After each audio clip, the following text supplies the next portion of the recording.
Numa tarde nublada de sábado, 4 amigos, Júlia, Paulo, Rafa e Camila, pegaram a estrada rumo a uma aventura que, para eles, parecia apenas mais uma exploração de um local abandonado. Júlia era entusiasta, vivia obcecada por lugares antigos e misteriosos. Já Paulo, o mais cético, achava que tudo não passava de lenda urbana. Rafa e Camila iam mais pela adrenalina, e pela chance de gravar algo interessante para postar nas redes. O convite partirá de Júlia, que, após ler em um fórum online sobre um sítio supostamente mal assombrado, convenceu o grupo: "Vocês não vão acreditar nos relatos que encontrei. Pessoas juram ter visto vultos, escutado vozes e até marcas de mão que aparecem do nada nas paredes." A empolgação dela contrastava com o olhar desconfiado de Paulo, que revirava os olhos sempre que ela falava em fantasmas. Ainda assim, todos entraram no carro rumo ao desconhecido. A estradinha de terra que levava ao tal sítio parecia um túnel de vegetação. Galhos retorcidos se fechavam sobre o caminho, formando um arco natural. O som do carro sacolejando nos buracos ecoava no silêncio denso do fim de tarde. O céu já estava cinzento, prenúncio de chuva ou apenas uma brisa carregada. Quando o sítio apareceu, o sol se ocultava atrás de nuvens baixas. A casa principal, imponente em outro tempo, agora mostrava rachaduras, janelas quebradas e telhado em desnível. Um vento lamurioso balançava as árvores secas ao redor. Pelo portão enferrujado, ainda se lia um velho letreiro sem letras, pendurado por um único parafuso. "Parece cenário de filme de terror", comentou Camila, ajeitando a câmera no ombro. "Ou de um pesadelo mal resolvido", retrucou Rafa, tentando disfarçar o nervosismo com humor. Paulo estacionou o carro com cuidado. Assim que desligou o motor, o silêncio ficou mais forte, quase palpável. Júlia saiu primeiro, empurrando o portão que rangeu como se protestasse. Um arrepio percorreu o grupo. Ninguém podia dizer com certeza se foi pelo ar frio ou pela sensação de estar sendo observado. O terreno do sítio era grande, mas a vegetação crescida escondia tudo. Matos altos, um ou outro galpão em ruínas. Camila tentou gravar algumas tomadas iniciais, narrando: "Este é o sítio abandonado que, segundo relatos da internet, já expulsou diversas pessoas por acontecimentos inexplicáveis." Nesse momento, notaram um galpão isolado, semi-oculto por bambuzais. A porta de madeira estava entreaberta, como um convite macabro. Júlia sugeriu que olhassem primeiro a casa principal, mas algo no galpão chamava a atenção de Paulo. Talvez quisesse provar que não havia nada demais. Ele seguiu na frente, ignorando a teia de aranha que lhe roçou o ombro. Lá dentro, o cheiro de mofo e poeira tomou as narinas de todos.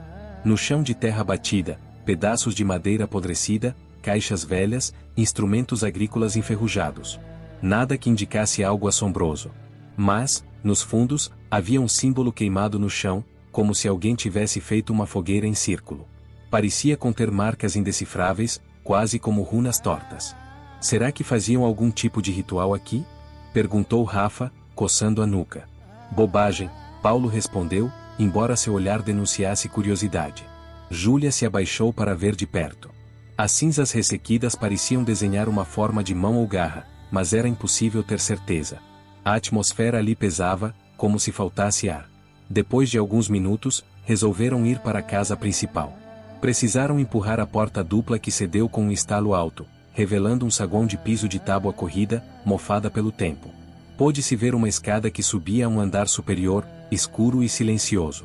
O ar era viciado, carregado de cheiros velhos, madeira podre, umidade, algo que lembrava ferrugem. Iluminando com lanternas, caminharam pelo corredor. As paredes exibiam manchas de infiltração, teias de aranha, e um silêncio que embrulhava o estômago. De vez em quando, ouvia-se um gotejar insistente, mesmo que não estivesse chovendo. Camila apontou a câmera para cada detalhe.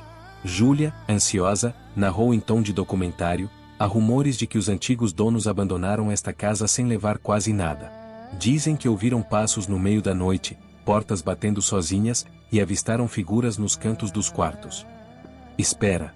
interrompeu Paulo, erguendo a lanterna. Na parede ao lado, em meio à poeira, havia algo como uma pegada de mão, mas virada de cabeça para baixo.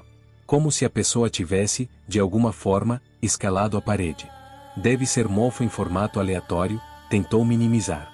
"Parece mão de criança." Júlia deu um passo atrás, sentindo um calafrio. Subiram a escada, degrau a degrau, com o piso rangendo a cada passo.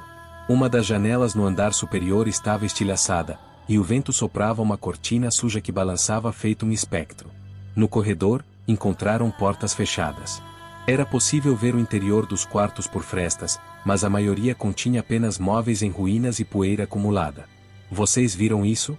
Sussurrou Camila, apontando ao fundo do corredor. Uma porta estava parcialmente aberta, e a luz da lanterna revelou algo que se moveu, rápido, desaparecendo. Parecia um vulto baixo, quase rastejando. Um arrepio tomou conta de todos. Rafa correu para checar, mas só encontrou um quarto vazio, com um armário caído e um velho colchão rasgado. Eles se questionavam se deviam ir embora ou ficar mais tempo. Júlia convenceu o grupo a permanecer. Já estamos aqui, vamos investigar um pouco mais. Se não tiver nada, ótimo. Se tiver, registramos. Então decidiram que passariam algumas horas na casa, talvez até a madrugada, para gravar qualquer fenômeno. Montaram acampamento na sala do andar térreo.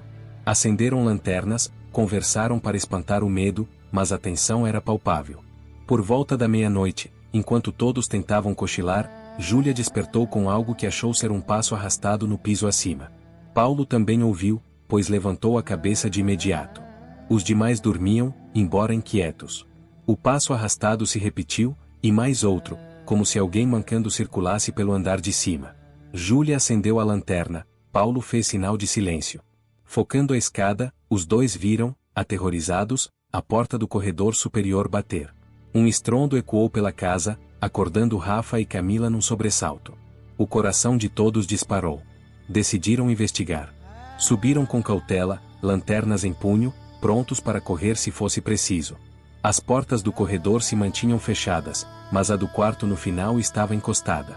O vento não parecia forte o suficiente para bater porta alguma. Ao alcançarem aquela última porta, encontraram algo novo. No chão, marcas de uma substância escura, quase como lama, formando pegadas descalças que iam do quarto até metade do corredor, e paravam sem explicação. Rafa filmava tudo, suando frio, enquanto Camila tremia. Júlia puxou a porta devagar, revelando um quarto vazio, com parede manchada e janelas tapadas por madeira pregada. Nenhum sinal de pessoa ou espírito. No entanto, um sussurro se fez ouvir, ou imaginário? Era um lamento distante, quase um gemido de dor, que durou poucos segundos e sumiu. Foi o suficiente para deixá-los arrepiados dos pés à cabeça. Após esse susto, resolveram verificar o andar térreo mais uma vez, e notaram algo que não tinham percebido antes. Uma porta na parte traseira da cozinha, meio camuflada pelo mofo, levava a um porão. Quando iluminaram a escada que descia, sentiram um cheiro podre de matéria orgânica envelhecida. O estômago embrulhou, mas resolveram descer. O porão era maior do que esperavam, com prateleiras caindo aos pedaços. Havia caixas esquecidas, velhas garrafas de vidro, e um piso de pedra úmida. Umidade escorria pelas paredes, criando estalactites de mofo. Em meio às prateleiras, Camila encontrou um caderno de anotações, folhas amarelecidas pelo tempo. Abriu e viu letras quase apagadas, mas conseguiu ler frases desconexas, gritos durante a noite, ela não para de chorar, não podemos ficar aqui, algo nos observa. Foi impossível conter o arrepio. Parecia o diário de alguém que estivera morando ali, contra a vontade, sofrendo com fenômenos inexplicáveis. Júlia puxou o celular para tirar fotos das páginas, quando ouviu-se um baque surdo no outro canto do porão. A lanterna de Rafa revelou que um barril tombara sozinho. Paulo correu para ver, mas não encontrou nada além de um rastro d'água, como pegadas molhadas, indo até a parede e sumindo. A tensão tomou o grupo por completo. O cheiro, o frio, o silêncio cortado por ruídos inexplicáveis. Sentiram que era hora de sair, mas, ao tentarem subir a escada, a porta do porão se fechou com força. Uma rajada de vento? Impossível. Eles se agruparam, o coração na boca. Rafa tentou abrir, mas a porta parecia emperrada. Nesse instante, um murmúrio grave ecoou ali embaixo. Soava como uma voz retorcida, lenta, que não formava palavras compreensíveis. Por um momento, todos congelaram. A única luz vinha das lanternas, cujos fachos tremiam na parede de pedra. Paulo reuniu coragem e forçou a porta. Com um rangido, ela se abriu, soltando farpas velhas. Eles subiram correndo e bateram a porta atrás de si. O dia já clareava no horizonte, trazendo uma luz esbranquiçada pelas janelas quebradas. Ninguém quis permanecer ali mais um segundo. Recolheram as coisas às pressas e saíram da casa, passando pelo quintal tomado pelo mato.